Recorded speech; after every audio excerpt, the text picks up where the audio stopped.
ಕುಡಿದ್ರೆ phone pay, ತಿಂಡಿ ತಿಂದ್ರೆ ಪೇಟಿಎಂ, ಊಟ ಮಾಡಿದ್ರೆ ಗೂಗಲ್ ಪೇ, ಹೀಗೆ ಏನೇ ಮಾಡಿದ್ರು ಎಲ್ಲದಕ್ಕೂ QR ಕೋಡ್ ಬಳಸಿ ಹಣ ನೀಡಲಾಗುತ್ತೆ.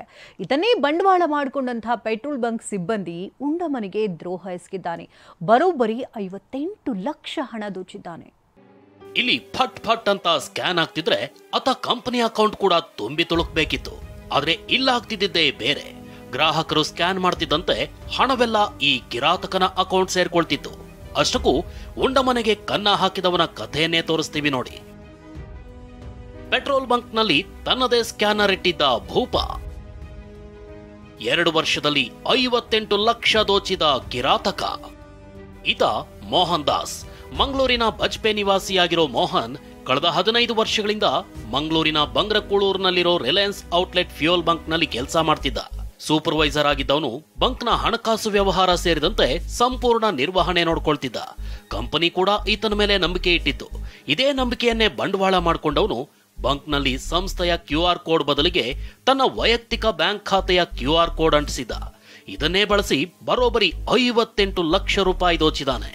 ಸೂಪರ್ವೈಸರ್ ಮೋಹನ್ ದಾಸ್ ಅಂತವರು ಸುಮಾರು 15 ವರ್ಷದಿಂದ ಕೊಲ್ಲೂರು ಬೆಂದ್ರನ ಬ್ರಾಂಚಲ್ಲಿ ಸಂಪೂರ್ಣ ಉಸ್ತುವಾರಿ ಮಾಡಿ ಔಟ್ಲೆಟ್ ನೋಡ್ಕೊಡ್ತಾಯಿದ್ರು.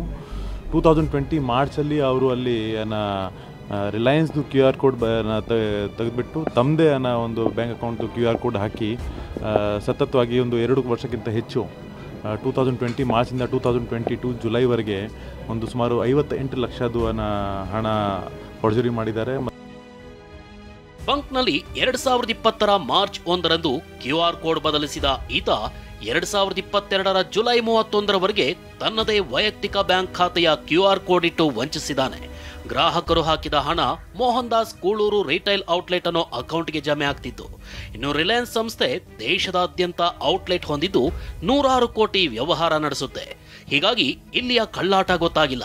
ಇತ್ತೀಚೆಗೆ ಆಡಿಟ್ ರಿಪೋರ್ಟ್ ವೇಳೆ ವಂಚನೆ ಗೊತ್ತಾಗಿದೆ. ರಿಲಯನ್ಸ್ ಕಂಪನಿಯವರು ಮಂಗಳೂರಿನ ಸೈಬರ್ ಮತ್ತು ಎಕನಾಮಿಕ್ ಅಫೆನ್ಸ್ ಪೊಲೀಸ್ ಠಾಣೆಗೆ ದೂರು ನೀಡಿದ್ದು ಮೋಹನ್ ದಾಸ್ನನ್ನ ಬಂಧಿಸಲಾಗಿದೆ. 15 ವರ್ಷದಿಂದ ಕಂಪನಿಯ ಸಂಬಳದಿಂದ ಅನ್ನ ತಿಂತಿದ್ದವನು ಅದೇ ಕಂಪನಿಗೆ ದ್ರೋಹ ಎಸಗಿದ್ದ. ಬರೋಬ್ಬರಿ 58 ಲಕ್ಷ ದೋಚಿದ್ದವನು ಕೊನೆಗೂ ಬಲೆಗೆ ಬಿದ್ದಿದ್ದಾನೆ. ಅಶೋಕ್, TV9 ಮಂಗಳೂರು.